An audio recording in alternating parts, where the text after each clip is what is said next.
Jesus came to his hometown and began to teach the people in the synagogue, so that they were astounded and said, "Where did this man get this wisdom and those deeds of power? Is not this the carpenter's son? Is not his mother called Mary? And are not his brothers James and Joseph and Simon and Judas? And are not all his sisters with us? Where then did this man get all this?" And they took offense at him. But Jesus said to them, "Prophets are not without honor, except in their own country and in their own house." And Jesus did not do many deeds of power there because of their unbelief. The Gospel of the Lord.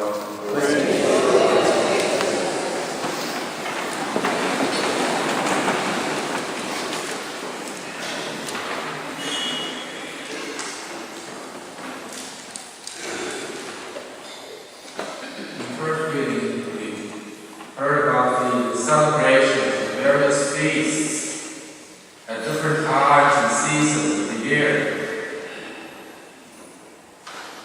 And this had its purpose on God's part, that the people should never forget what He had done and was doing for them. They should remember. They should say, "I'm sorry for their failures," and they should thank Him for the many gifts. And this is the best way that we can pray to God and to ask for blessings. To remember His blessings of old, to be aware of the blessings of the present, say thank you over and over again. And the greatest act of thanksgiving is the Mass, the holy sacrifice of the Mass every day. It is the gift. It is also the act of thanksgiving. So when we come to pray, do not worry about what you are to say. Immediately, you tell God how sorry you are for everything that you have done and for everything that people are doing against you today. And then to thank Him with your heart, united with the heart of Jesus. And that is the best prayer you can make for yourselves and for others. Jesus was used to go to visit His people in Nazareth. He was, as it were, the homegrown boy. We all knew Him. And they saw the wonderful things He did and the wonderful things He said. And at the beginning they were proud of Him. One of their own was a great prophet. But Jesus had not gone there to flatter them or to tell them what they wanted to hear.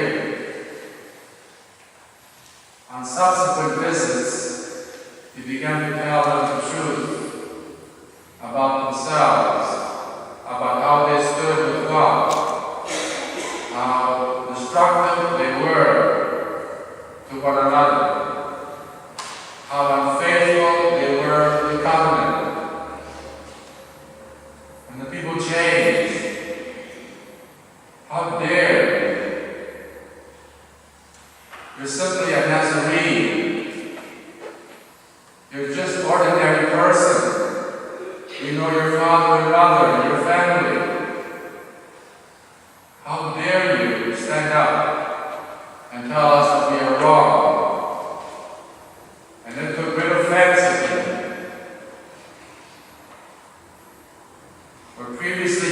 the hero,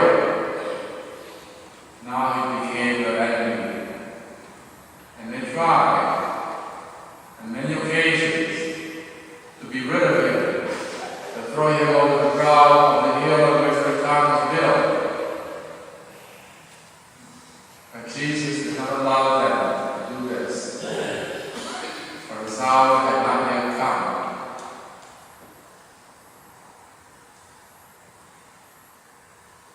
Our hour has come